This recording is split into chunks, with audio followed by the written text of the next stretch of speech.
What is going on, Movie Meals? Movie Meals, we're here with the podcast a day late or so, but we're here. After a slew of technical difficulties, my camera's been an absolute pain in the butt lately, but for the last few months, I just did Band-Aid fixes and finally was fed up, but this hopefully fixed it for the long haul here. Um, we're here to talk about all things in the world of movies and entertainment. Kyle is here as always. Thank you, Moomeel Hello. patrons. Kimberly Caring, go get some merch, all that stuff. Help us do things, I guess. That's always fun. Uh, yeah, help us get that 2,000. We've been lazy. Look, we know we've been lazy, but we always come back. Come on, Uh, let's just be what we are. Let's just all be lazy, talk about movies, have a good time, help us get to 2000. But yeah. whatever, it's we're not. What rush are we in? um, Come on, we're doing just fine. yeah. Well, we got a bunch of stuff to talk about off top of the show here, but Kyle and I are going to start with this Tom Holland news that broke like not super long ago, a couple hours ago. An hour or two, yeah. Yeah, of Tom Holland joining Chris Nolan's next film. We don't know what the hmm movie is. I had heard rumors of a horror movie. Kyle was just saying that there's rumors that it's like a vampire period piece or something, or Yeah, I've heard that. like Or an it's espionage. What was it? yeah, no, exactly those two things. Okay, I Those are the legit didn't. rumors I've been hearing so far. So, very different ends of the scale. So I don't know where these rumors are being told from, like what I mean, vampire and sources or horror go places. together, and those are Espionage and horror. Yeah, I've could be. I mean, vampire more so, but a vampire yeah, Tom. spy. The only other thing we know is that Matt Damon is signed on to do it, and now Tom is. And I think hmm this is great. I did see one report in the Hollywood Reporter article. I think it said something about how Nolan's wanted to work with Tom, and he's been on his list of actors he wants to work with, and I think that's great. Tom has struggled with great performances after non-Spider-Man, like Cherry. That was his show, I believe, by the Russo brothers. He was good in it. The show overall wasn't great. He's been hmm good in everything I think he's done. He's fun in Uncharted. He's kind of playing Spider-Man, but he's Sure. fun in all those. But I would love for him to be in a Nolan drama, like a Yeah. Prestige, Oppenheimer style, hmm some a little bit more serious. I mean, I Well, guess all of something. Nolan's movies are serious, but Well, at least uh, something just to help boost his credibility a little. Because he, I think Tom has been realizing that he's in an odd place in his career. I think he is thankful for Spider-Man and for having Spider-Man and continuing to be Spider-Man. But I think at the same time, he also knows that while he's done a good job in projects outside of that, he just hasn't been able to um, step up his oh, what am I trying to say? He hasn't been able to like step himself up as an actor beyond those movies. And I think when being able to get a Nolan project, that is really a great get and a really big deal for him as an actor. I think it can help him um, launch himself into more opportunities as an actor. I mean, I think when it comes to Nolan, the same can be said for a lot of actors that have worked alongside him. I mean, just like look at Robert Pattinson. Like, yes, post Twilight, he has been doing some small roles that have given him more credibility as an actor. But I feel like it was really Tenet, despite how some may think see, about I Tenet. disagree. I think it still has helped him showcase that he's more than just a Twilight guy, and Batman also did that quite a bit I too, think obviously. Batman But did that. I think Tenet would have mm, if it wasn't COVID. People didn't see Tenet in a big theater. It wasn't this big thing. It was the hmm last movie to see in the beginning of the pandemic. So I don't think Tenet. I think Tenet was supposed to, and I think it would have okay, if it came out traditionally. But I hmm think it's the Batman that made Robert Pattinson that A-lister where now when you see him in Mickey 17, you're like, oh, right, that's Batman. Like right, that's what has stuck out for him. But Tom okay. already has that level of fame. I mean, he's a household name.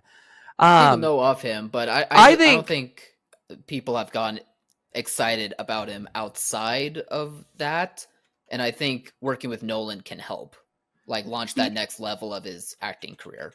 yeah, and I think it depends on his I mean, the things he's chosen to do. He's been on he was on a Broadway play. He was in Uncharted, which made some money, so that's good. Sure. And I don't know how many people watch Cherry. I don't know if Cherry was considered a success by Apple or not.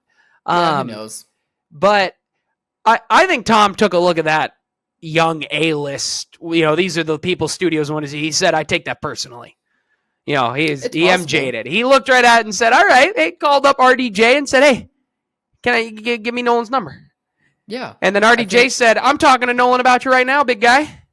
I mean, I wouldn't be shocked at all if, being with Zendaya for these past few years and having time within the pandemic was able to give him more time to see what he wants to do with his career. And you could argue that, yes, he had the Spider-Man movies, but he was kind of just trying to go from project to project that was trying to find like his best lane or find what types of acting roles really interested him. And I think, I don't know, there seems to be an adjustment going on, like between that play that he was a part of and now this Nolan project that he's able to have, plus his thoughts about Spider-Man as a whole. Like recently he's been saying that he's really excited to still be Spider-Man, but he wants to do it right. He wants this fourth movie to kind of be I was going to bring something that a bit up. more of him being able to control it. Not control it, I guess, but just he really wants to have more input on. Did you watch the clip? What it should be like. Or at least a clip of the pod, or did you watch the podcast of him talking? It was a clip. But I didn't watch the whole thing, but I was getting the gist of what he was saying. It seems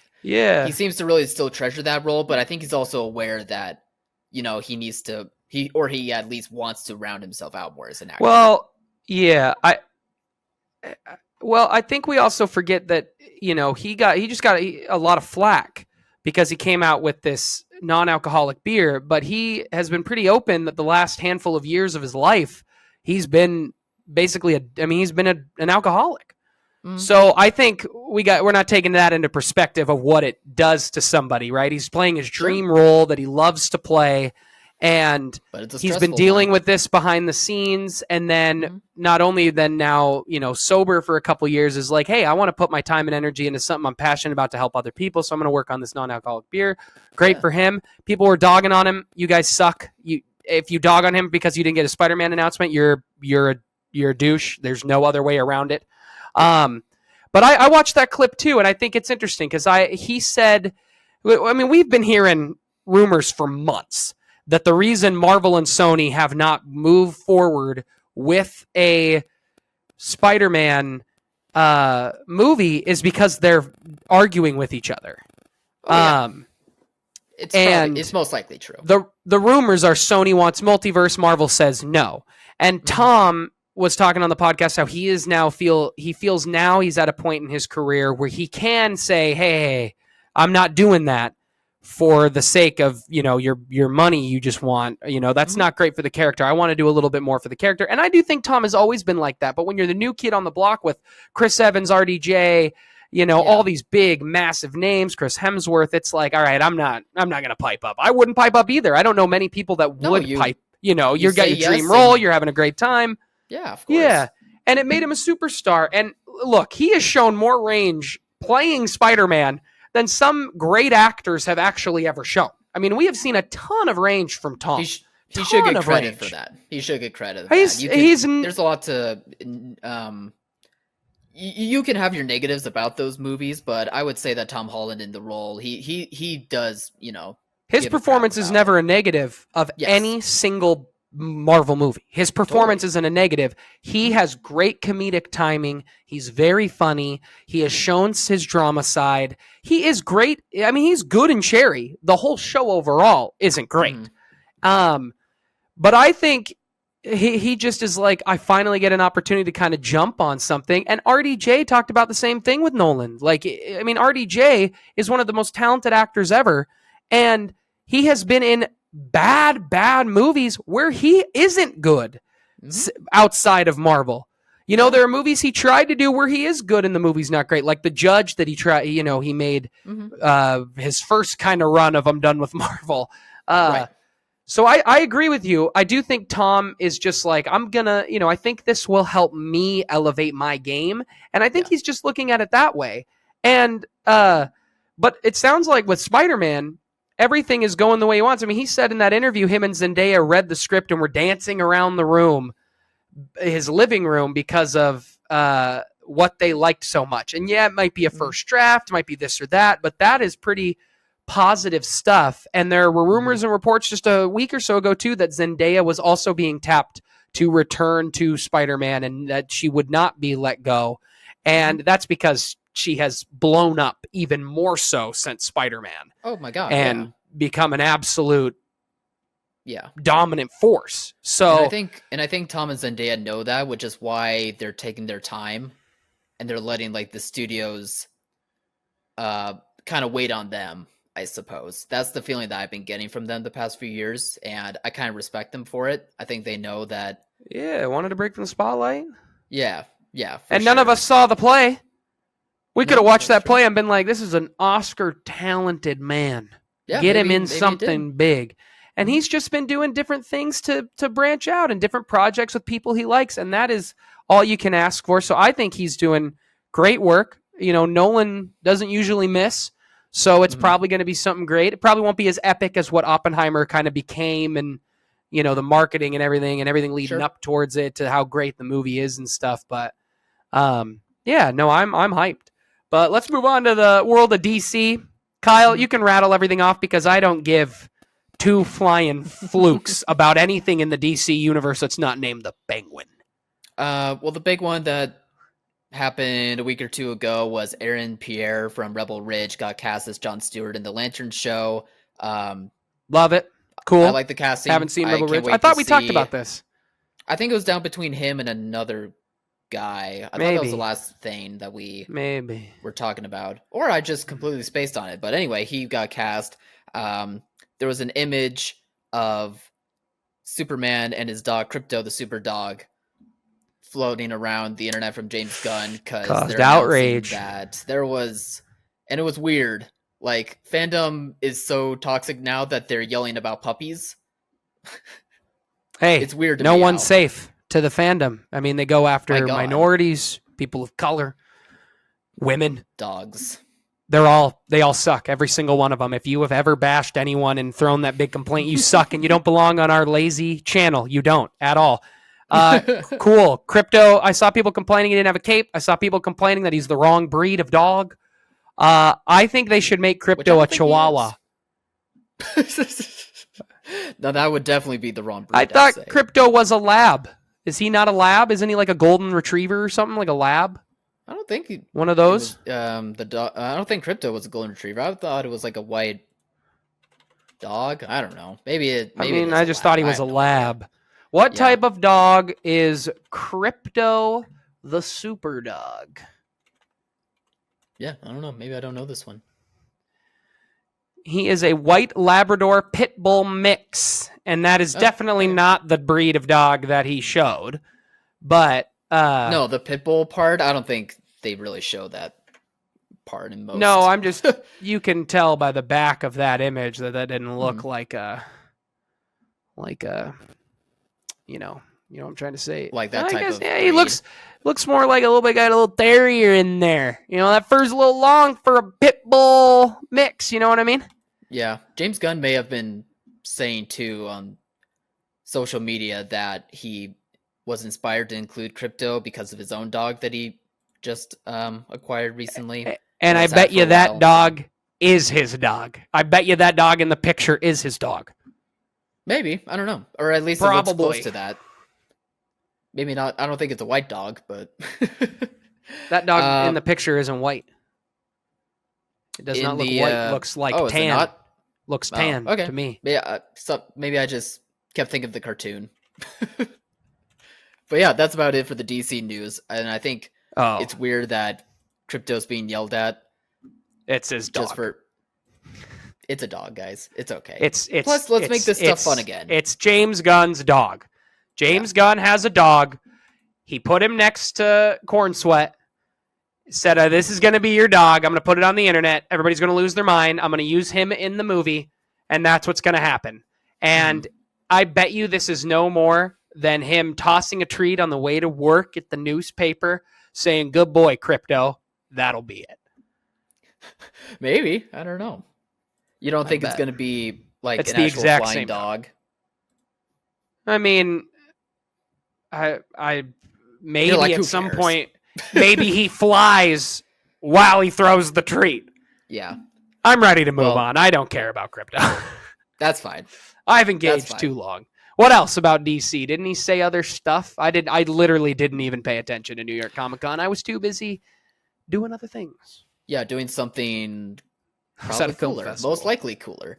Um, just the only thing that I caught out of New York Comic Con with this interview was that he was saying that each film in the DCU is going to be aesthetically different, but they're also going to connect. Which that's Oh yeah, I read that's my number that. one question that I had for this universe, if they're actually going to stick with that. And I'm glad he was confirming that, because that's kind of what I wanted. I remember, I don't know, I we had a thought he video already about a year said that it will ago. connect.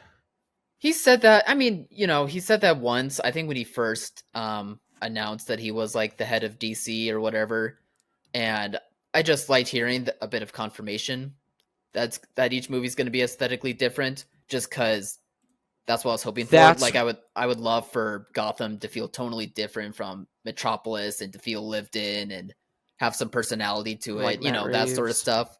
So you're So, okay that they're loosely going to connect to the DCEU?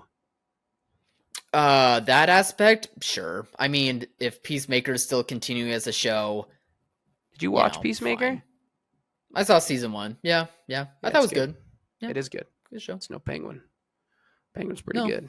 Let's no, transition but to the it's Penguin. That's fun. on the docket. Sure. Kyle couldn't handle the fact that everyone wouldn't shut up about the Penguin. He tried so hard. So he finally sat down and watched it. Don't act like that's not you. I don't know. That doesn't sound like me at all. Uh, I don't know what I you're didn't talking have about. much interest until I heard that the show was really good. Checked out Ep Mm. 1, was like, this is really good. Checked out Ep 2, really good. Checked out Ep 3, really good. Checked out Ep 4, the best yet. Checked out Ep 5 just about 20 minutes ago. Very good. It's a great show. It's awesome. It's crime drama. It's The Sopranos. It's Breaking Bad. It's a great show. They're not mentioning Batman. Great. Love it. Thoughts? Yeah. I'm slowly warming up to it, but I'm not feeling the love for the show. I just have not. I don't know. I guess, No, of course you like, the crime aspects of it and feeling loosely Soprano-ish is well and I wouldn't good. say I think they're loosely. nailing it. I don't know. I mean, I don't know. I don't think it's like the peaks of what Sopranos probably has done, of course. We're So not that's why I comparing just peaks. meaning loosely. I'm just saying loosely, just Yeah, get some based off of flavor. that. But Just got some flavor, um, bro. but honestly, episode 4 helped a lot, because Sophia is like the one character of this show so far that I've really been the most interested in. And after Everybody, episode 4, I'm like, this is what I care about the most over whatever's going on with Colin Farrell's Penguin. As good as he is still in the role, I don't know. I haven't been feeling myself in his and like the deeper aspects of his character yet. But it's there's still some good stuff in it, but otherwise I'm just not as strongly loving it. But Sophia as Without a character spoilers, is I think we've gotten enough of what we needed from the Penguin that it allows, I think, two characters to flourish. And I think Sophia, rightfully so, is getting great. the major edge, rightfully so. But I think what they did in Ep 3 with Vic was great. I thought it was great stuff. And I think the way they have centered and crafted the story around the Penguin works. And I think when you say, because I've seen a lot of people be like, why is it even called the Penguin? Like, we're focusing so much on the Falcons, or we're doing this and that. And I think that is people who would have written it that way are not as good of writers as Matt Reeves and everybody else on the show, because they know that you need a centerpiece, and they are allowing everyone else to flourish through the main character. That's what makes a good show, right? Yeah, that's a fair point. That's what makes a good show. And that has created an environment that has just been awesome. I love how they have connected it to the Batman so far. I think they have done it just enough where not only has Gotham truly felt like its own character, it has felt like its own wounded character. It has felt like a character. I lost my train of thought on the third point, but I think it's great. I think Matt Reeves has crafted a great story the way they have ended just episode 5 last night and what I just saw tonight, I think you just sit there and you go, we got 3 episodes left and they are about to be balls to the wall crazy, and I am excited, right? They have built up characters that are all dogs, and now they're all hungry and they're all backed into a corner. And that makes for good television. And that's just why the show is popping. I read today that this show on average is getting 1.8 million viewers per episode, which is their highest in a while or something like that. And that is great. It feels HBO. I remember we made fun of when we heard that it was officially HBO, like it wasn't going to be HBO at first. And HBO was like, oh no, it's ours. HBO took one look at one screen test and said, this is an HBO level show. It is The Sopranos. It feels that vibe. So we're going to take it. We're going to use it on our platform. And that's why Max has stayed, as much as Zaslav sucks. It stayed the #1 streaming platform for what they put out in terms of content. House of the Dragon, Game of Thrones content, Penguin now. They've got Peacemaker, which was great. Like, they do it right, other than maybe Apple. Might be their only big competitor, honestly, at this point in terms of content quality. But the Penguin's awesome. Prestige stuff, I like what you said about...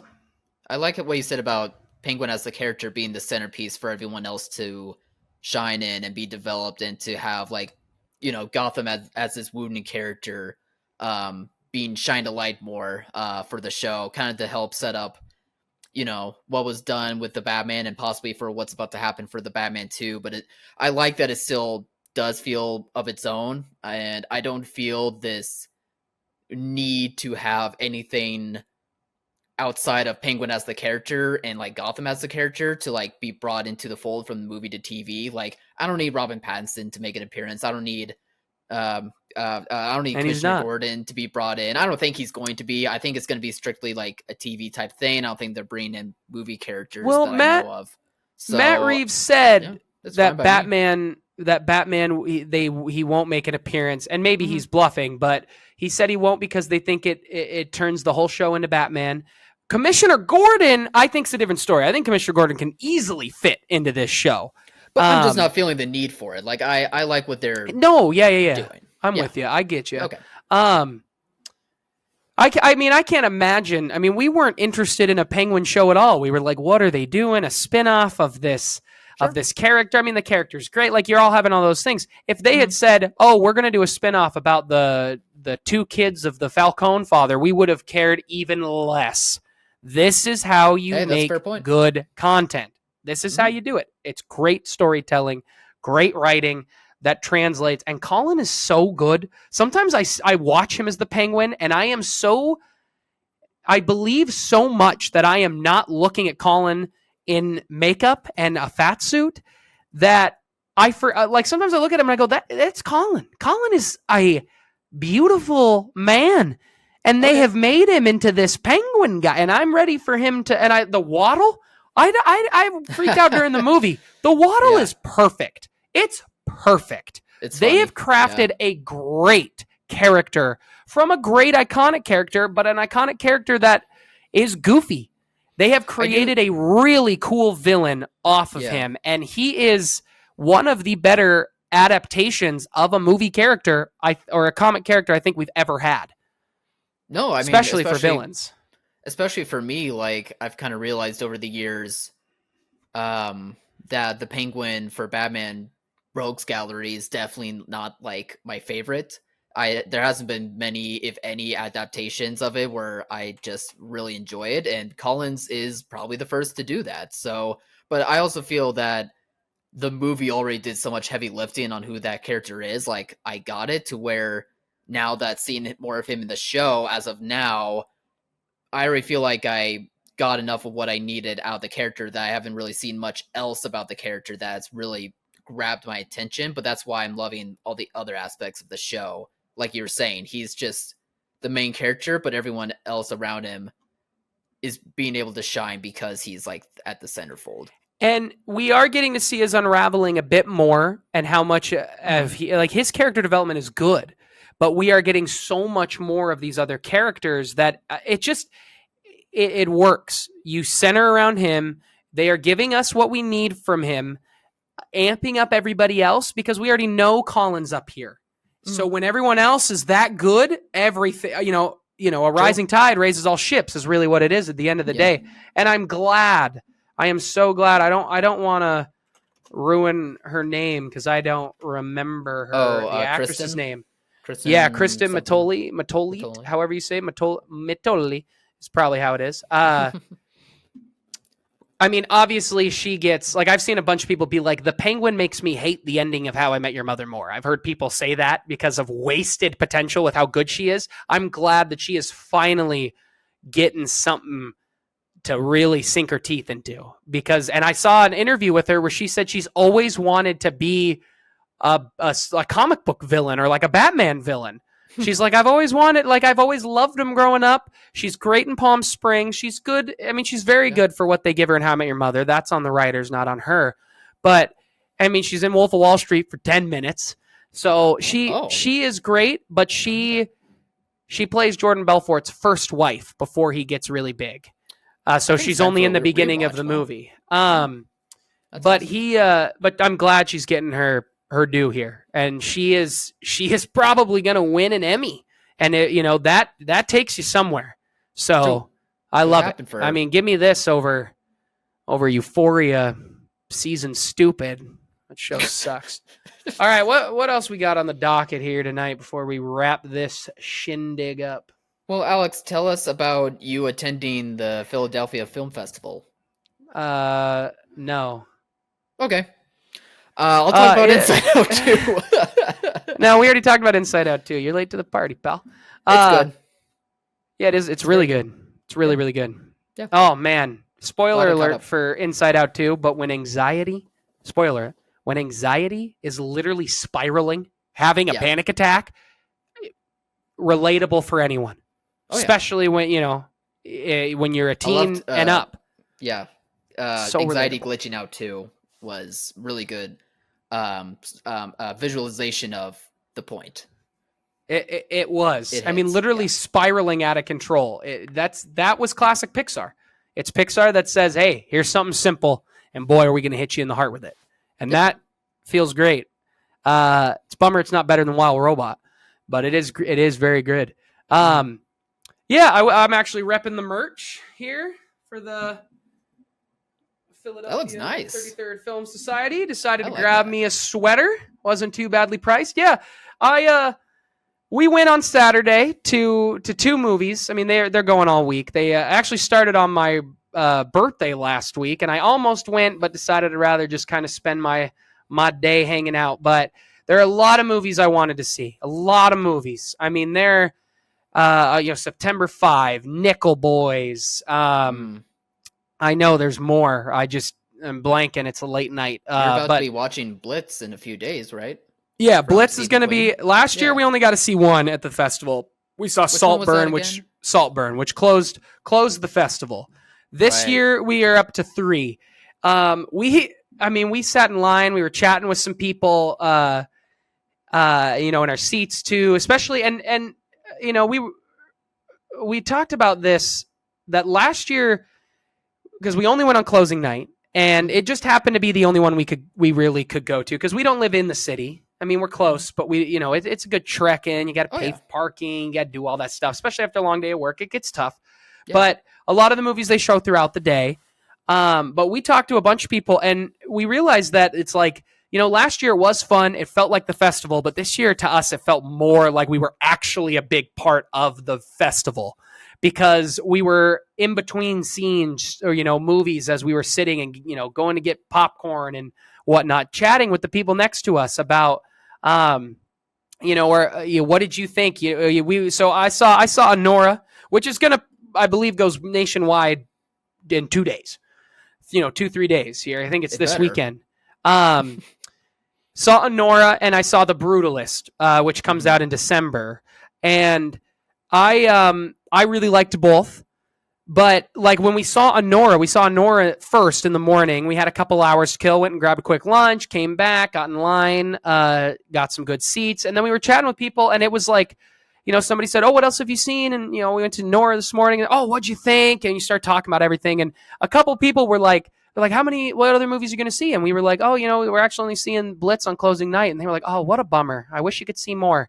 Like we met a woman who's like, I'm retired. I just pay for the whole badge, the whole week pass, and I come when I want and I leave when I don't. What a dream. She left halfway through. We sat down. She said, we were chatting with her and we were like, 3.5 hours for the Brutalist, which I, honest to God, didn't know. I knew when I went in, but I didn't know till like lunch. Autumn and I were talking about it, and she goes, oh my God, this is 3.5 hours. And I was like, I wouldn't have picked the 6 o'clock showing if I had known that, because I know she'll fall asleep 2 minutes in. And guess what happened? Yeah. Couple minutes in, out like a little light, woke up, whispered in my ear, and was like, I have no idea what's going on. Brutalist is long, had an intermission, but the woman we were next to said, I really want to watch it, but I've seen 3. This is my 4th movie today. I'm leaving at intermission.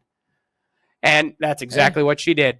As soon as intermission started, she got up, bolted out of there, didn't come back, allowed me to sprawl out a little bit. It was nice, but the festivals are awesome. There are a bunch of movies. They got a whole section called Philadelphia. It's all movies made in Philly, about Philly, which is really cool. There's whole thing about this giant wing bowl that I've been a fan of the Eagles since I got into sports, in my early, mid-teens, because I got into sports a little bit later. But like I'd never heard about it. I've been absorbing Philly sports for years. And I had never heard about this wing bowl. At least if I did, I brushed it off quick. There's a whole documentary I wish I could see about it. But anyway, excited to see Blitz. I'll get to the movies. First, Anora. Anora blew me away. I loved it. I think Tangerine is great. I think the Florida Project is great. Every person I talked to at the film festival before the Brutalist, when we were talking about Anora, all said the same thing. You haven't seen his movie Red Rocket? I haven't seen Florida Project, but you haven't seen Red Rocket? Have you seen it, Kyle? I have. Yeah. When? And you didn't invite me? You son of a gun. No, I saw it on streaming. I saw it like a month or 2 ago. I thought I mentioned it to you, but I didn't know if you saw it yet or not. You don't listen to my recommendations, so I Red Rocket. Hey, that's fair. I'll take the heat. I want to watch it. But yeah, you should watch it. It's really good. That one got missed out during the award season for sure. So I'll tell a fun story. I know I'm rambling, but I'm having a good time. So we were supposed to see Anora on Friday because they had 2 showings for Friday and Saturday afternoon. We didn't want to do the whole day in the city. We were like, that might be a bit much. Like, let's just relax because my parents were here a week ago and we were busy. Hadn't had like a weekend to just kind of relax. So Friday we were like, hey, I'll get those tickets when they come on sale. So they came on sale for us, and I didn't really. And we goes comment. We can't get into the city enough to pay for the membership. It's just not quite worth it. So those perks of getting early access tickets and stuff, we just have to kind of grit our teeth on, which is kind of a bummer. But we're thinking for this next year festival, we might do it. But for Anora, the tickets were only for members and badge holders, and then you had to be there for the rush line. So if you wanted to see Anora that night, the first Friday of the festival after opening night, you had to be there for rush line. And we just both agreed, let's not do it. Let's just get tickets. Let's make Saturday the day. And I heard that on that Friday they had like a Zoom. I don't think it was Zoom. I think it was a pre-recorded Q&A. It had Francis Ford Coppola, Robert De Niro, and somebody Spike Lee. It was Spike Lee. Oh, I was going to guess like Al Pacino or something. Every single person that I talked to said it was atrocious. It was awful. They didn't handle the questions right. The questions weren't great. They started talking about politics and arguing and all this stuff. Mm-hmm. And I was like, well, and then this guy was telling me after I'd seen Anora, when we sat down for Anora, the runner of the festival came out and goes, we tried really hard to get Sean here. That's the director of Anora, Sean. Is it Sean Baker or Barker? Baker, I believe. Baker. Yeah, Baker, Sean Baker. That they tried to get him here. He was at the premiere in New York, so we can't get him here. But he was kind enough that we're going to do a Zoom Q&A with the audience after the film, and I immediately turned to my left at Autumn, and I was like, "Guess we're staying." So She's like, we I stayed. want to go to bed. Yeah, 2 p.m. That was a noon showing, but that was really cool. Yeah. He looked exhausted. He was like, I've been all over the country. He was in a hotel room or something, all the blinds closed, looked tired. Mhm. And man, did people ask some bad questions. One girl literally just goes, "Why did you end the movie like that? It didn't feel like you." And he laughed and went, first he did one of those. He went, have you seen my movies? He said that because have you seen Red Rocket? He literally was like, and I sat there being like, come on, girl. I was like, come on, you're clearly a fan. Like, these are how he ends his movies. They end in similar tones. And I don't want to give anything away, but I mean, you got to expect, Sean's got his style. He's going to bring his style. But anyway, Anora is excellent. Yeah. Mickey is a force. Get out of the way, some of these actresses that are on this young studio list. She's coming. Right. Okay. She is great. Right now, she would be my front runner for the Academy Award. This movie was exactly what I thought it would be and completely the opposite at the same time. And I loved every second of it. It is sexy. It is funny. It is sad. It is serious. This movie, I think, is his best. And I loved Florida Project and I loved Tangerine. And I think out of the two, Red Rocket? I haven't seen Red Rocket. You got me. Oh. It's on the list, but that'll be after Halloween. It's not. Is it spooky? No, but then it'll be after Halloween. How you view it. There are no movies that I'm seeing at my house that aren't spooky until Halloween ends. I'm rushing to get through spooky season. Yeah. But anyway, it is amazing. The script is good. Dude, I had a question geared up. There's a scene that I would have asked. Mine was a little wordy. You had to say the question, and then the guy had to repeat the question to him because he couldn't fully hear us half the time. So, but I was going to ask, there's a specific scene without giving spoilers away, where I was going to say that scene felt very Nice Guys to me and very Marx Brothers to me. And having just watched a couple of the Marx Brothers movies for my AFI rewatch, which is still going on, but it's been put on hiatus for spooky season, I wanted to ask, how do you write that? What is your idea when you write that as the writer? How does it shift when you get to the set and the day? And if you're filming it late in the shooting schedule or early, how does it change? And then how does it change just on set? The vibe of the actors. Like, how does the progression of that scene change? That's what I was going to ask. What a very good question. That's not stupid. Dude, this one woman, every 2 seconds, I'm not... Hand up, high in the sky. Hey. Me. She stood up, walked out of her seat, went to the side, kept that hand up, and she goes, "Where is the house located?" Because they're in a specific house for a handful of the movie. She goes, "Where is that located?" And look, we're on the East Coast. A lot of the people in there go to New York all the time. Movie takes place in New York. Mm-hmm. I get that is a little bit more of a cultural question. Sean asked it great, but I'm sitting there like I thought this woman at least would have had a better question than that with the amount of effort she was putting into asking. Yeah. Some people ask some great questions. But anyway, a hot dog or a corn dog type of guy. Sean answered every question great. Dude, he said that he was addicted to, he had a long battle with drug addiction. Mm-hmm. I didn't know that. He said he knows he wouldn't have survived in today's fentanyl crisis. He's very thankful to be sober. He said he had been up in Canada for 2 years working on a passion project, a movie that he was so passionate about drugs, and COVID completely killed it. And he is like, one day, if I can, I want to do that again. And I was sitting there like, do it now, Sean. Hopefully Anora's big enough where somebody goes, yeah, A24 will say, go back and make it. We'll give you the money. A24, Neon, if he gets enough. I believe it's an A24 movie, wasn't it? No, it's the other way around. Brutalist A24. So Neon for Anora. Yes. Yeah. Yeah, I have it backwards because there was a You're lot good. of A24 chatter, so I just Oh, saw I'm that. sure But there yeah, was. Yeah. Anora's great. If it comes to your theater this weekend, you should be I'm rushing.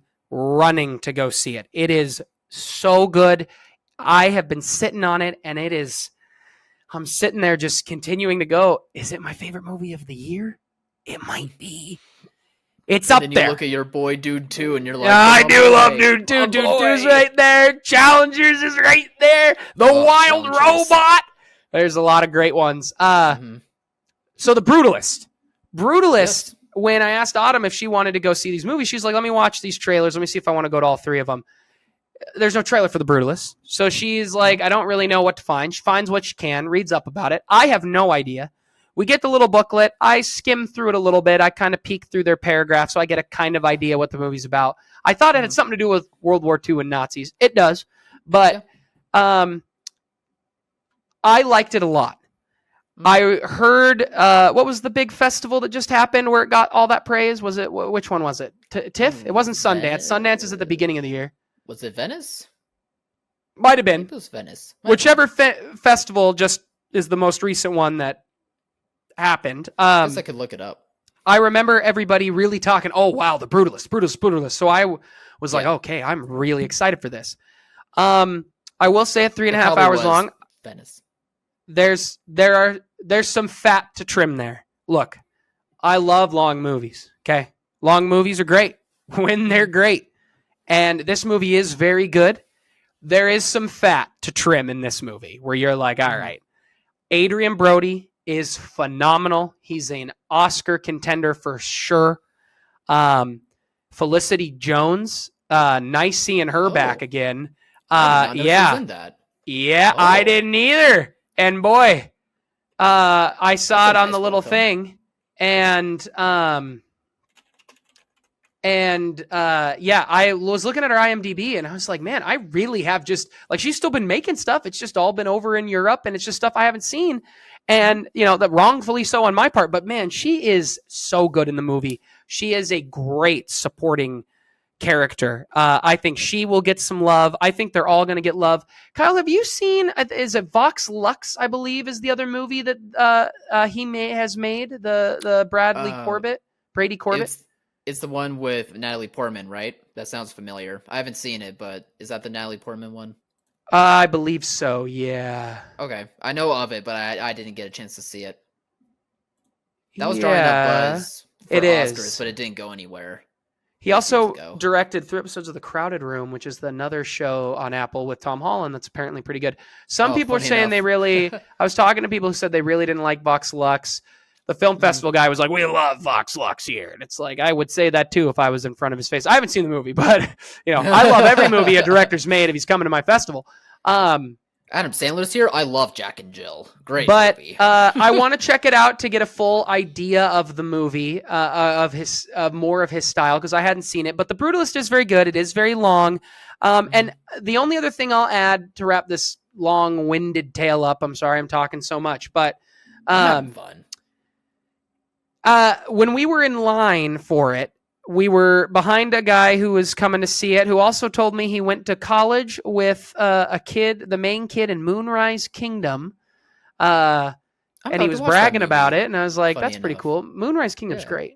The main kid in that, all grown up now, but he was talking about that. He's a nice guy. It was fun talking to him. And then this couple behind us, and they were talking, and one of the guys was like, oh, no, I've already seen The Brutalist. And I was like, how?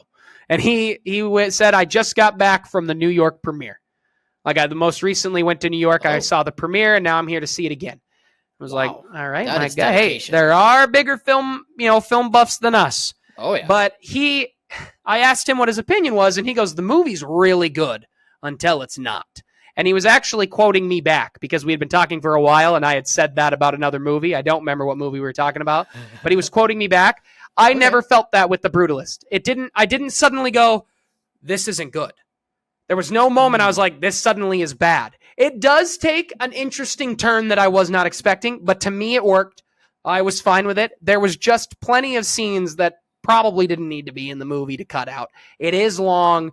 It is kind of like, hey, pick me. It's a pick me movie. It's like, hey, we're pretty long, we're pretty dramatic, we're pretty good, and it's like great. But he said that the crowd in New York didn't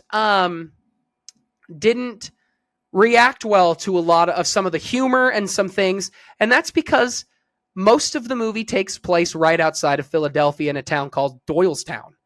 And so it was really fun for me, being someone now who has moved to Philadelphia, to watch that with an audience from Philly, because there were references and jokes that people I don't think, Kyle, you'll laugh at, because I don't think you'll get it. But sure. Okay. I wouldn't have either, but now I get it. And I'm like, oh my goodness. Like, that's funny. Like, oh my gosh. Cool. And there's even like a shot at New Yorkers at one point because they're in Philly. And so I was like, no, of course people in New York, didn't vibe to it as much. Or maybe that was the feeling that this guy got. But it is very good. Adrian is great. It's really a really good movie. I do not think it's the best of the year, having sat on it now for 2 days. I don't know if it'll creep into my top 10, but I do think it's a contender right now. Right. But I did really like it, and I have thought about it a lot. That's a good sign. But they're both great. Excited to see Blitz. I wish the Outrun, that's the other Saoirse Ronan movie, it's not playing at this festival. I wish it was, because I wanted to see that too, because I think that's good. Considered to be the bigger performance of hers. But I am excited to see Blitz. And gets 2 nominations. That is a rumor I've been hearing, that she's good enough in both to get a lead, and she was put in for supporting, I believe, for Blitz. Yeah, so that sounds right. I might have it backwards, but I think it was Blitz. No, that sounds right. But I loved both of them. I really loved Anora, and you should run to go see it. But yeah, if you guys have seen them, comment what your thoughts. Comment what your thoughts are. But what I know, we had a couple more movies we were going to talk about. You wanted to talk about. For me, it was just Inside Out. For me, it was only Inside Out 2 in terms of movies of this year that have come out. I know that you saw Woman of the Hour, which is Anna Kendrick's directorial debut. I heard you said that it was really good. I'm really excited to check it out. And it fits with spooky season. That's why I watched it at home. Oh, okay. Yeah. Right. This premiered at Sundance. Autumn's boss went to Sundance and came back with the little pamphlet. And obviously I follow the critics scene, so when they talk about movies, I quickly run to Letterbox. I add them to my watch list if they pique my interest. But because he had this pamphlet, I was able to flip through, and I heard a couple critics tweet about it, and then I saw it in there again, and I was like, Anna Kendrick making this movie? That sounds great. I want to check out her directorial debut. It is very good. It is a very, very, very great directorial debut. There are only a handful of scenes I was like, that's from a novice filmmaker, somebody who has not done a lot of filmmaking, but you can tell that it is somebody who, and there are some scenes where it's like, all right, Anna, I see what you're doing. Okay. You are directing these actors. You are directing yourself, because she stars in it, and you are delivering some of the scares. It is based on the true story of a serial killer who went on a dating game show called The Dating Game. That's what it's based on. It's based on that. It is excellent. All the performances are excellent. I highly recommend it. I wish it had gotten a theatrical release. But speaking of that, can we give a little shout out to Daniel Craig, who's going up to WB and yelling at them? And was it WB? He went up to somebody and said, I think it was Netflix's CEO. It was Netflix CEO. He went up to Netflix's CEO and told them that their system of producing movies is effed, because they said they were going to put his movie out. I believe it's his movie Queer on Netflix, maybe, or I know Juror Number 2 for Warner Brothers is also getting some flack, where it was maybe going to just be Max, and then they fought hard. But shout out to those guys fighting the good fight. Yeah, no, for sure. Anytime I hear that an actor, a director, anyone in the industry that pushes back on streaming, and especially Netflix, I applaud them for doing so. I'm pretty sure Queer did get acquired by A24 for a theatrical release, and then for Juror Number 2, it is getting a wide release. Yeah, they're saying for Juror Number 2, it's only going to 50 locations, which sucks. I really hope that it's just a platform release type of situation, and it eventually grows to becoming more of a wider release. But it's from Warner Bros, and currently they've been stupid, so I'm not being too hopeful about that. Which stinks because the trailer for Juror Number 2 is really good. I haven't seen it. That's like one of the best trailers I've seen in quite some time. And it's Clint's probably not cranking out much more. We hate to say it, but if anybody's old, it's Clint Eastwood. It may be his final film. For sure. I fact checked myself. So Daniel Craig was I didn't fact check, I guess, everything. I'm assuming he was doing press for Queer while talking about this, but he was talking about Glass Onion, and that when he found out Glass Onion wasn't getting a release, he told them that their model is effed and that this is ridiculous. And good for them for fighting the good fight. Put movies in theaters. Put them in theaters. Come on. What are we doing here? It's so funny. What are we doing here? Netflix, you Glass stink. Onion popped off so much for Netflix when they did put it in theaters. That week. Yeah. Oh, yeah. Sorry, continue. For that movie, for Glass Onion, and yet they still don't want to. I mean, I guess at this point we just have to, I don't know, I don't really want to say it, but maybe just admit defeat that Netflix is just Netflix and they're just going to keep doing their own thing, while seemingly most other studios are still debating between whether streaming is doable for them or not. But at the very least, they still are in agreement that theatrical is important business models. So, and movies are doing well. There are movies doing well. I know we called it. We said movies are over. Remember that this year, Kyle? Remember this year? Movies are over. They're gone. They're done. We're done. Etched it onto my wall. Yep. Because it just was set in stone. Couple movies with some big names didn't make a lot of money. Clearly, it's the end of the movie industry as we know it. We have not heard that for the last 10 years. 10, 20 I mean, it is... It's the wall in Game of Thrones. It's only going to come down when I see it with my own 2 eyes come down. Yeah. I mean, Inside Out 2, $1 billion. Yeah, literally, it came out after everyone said that. So Warner Brothers probably only changed their tune because they were like, Joker failed so dramatically compared to what the first one did. They're like, all right, maybe we kind of got to get whatever money we can back. Let's put it in 50 theaters. Probably. Put all your movies in theaters. Put them in theaters nationwide at least for a week. Give people an opportunity. Give them a chance. Trust them. Give them a chance. Don't do what Universal is doing with Wild Robot, and they only have it in theaters for 3 weeks and then put it on video on demand. Like, let these things breathe out. I thought everybody was doing that. Most everyone is, but Universal has that rule to where if it doesn't make a they're the quicker threshold one on opening, then it gets dumped quicker. And that movie's almost about to make $100 million anyway, so why not keep going? Like, I know shout out to those teens that boosted the Wild Robot sales and snuck into Terrifier 3. Good on them. I watched first Terrifier the other day, and boy, it's not scary, but it is torture porn. I mean, it is just graphics to put them there. Started Terrifier 2 about 30 minutes in. Haven't gotten a chance to spooky it up. Might spooky it up here after we're done filming this show. Started Salem's Lot on HBO, but I don't think I'm going to finish it. All right. Not very good. I do want to, Kyle picked for our movie club Possession, which I've never seen, but I heard that people were scared during that movie club. That everybody was like, we don't want to spin this wheel because we're going to be forced to pick a horror movie. So I heard some people just casually said, hey, anybody got one? And Kyle was like, of course I do. I'm locked and loaded. Spooky season. Kyle's an honorary spooky boy. No, did you know that? No, but if I'm going to go for it, I'm going to go for it. You're an honorary spooky boy.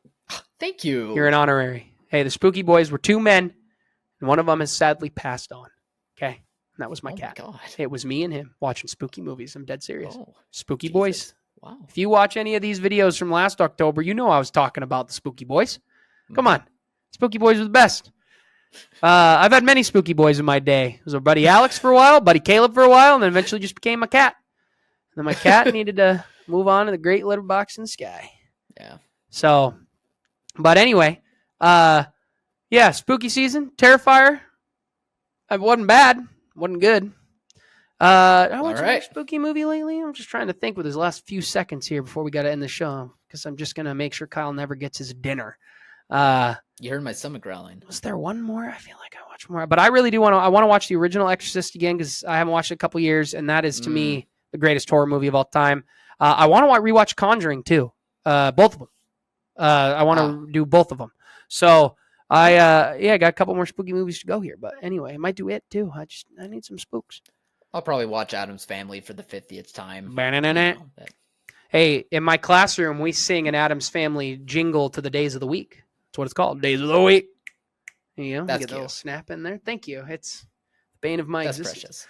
Anyway, guys, what'd you think? Comment below on everything. Let us know. Sorry I rambled a lot, but, you know, there's one thing Kyle loves. It's hearing my screechy voice, you know, be those nails on a chalkboard. It's beautiful. It's like a melody. That's you. That's you, an absolute stud. Look, nobody ever loves me on this channel. We all know it's you. I know it's you. I've been a fan since day one. Hey, nonsense. Hey, this may be an Sexy. Eagles foam finger, but I'm Kyle's #1 fan. Okay, okay. This is a Kyle foam finger. Anyway, guys, what do you think? Comment below. Let us know. Like, subscribe, share. Thank you, Meal patrons, and as always, thanks for watching, Mom. See you guys.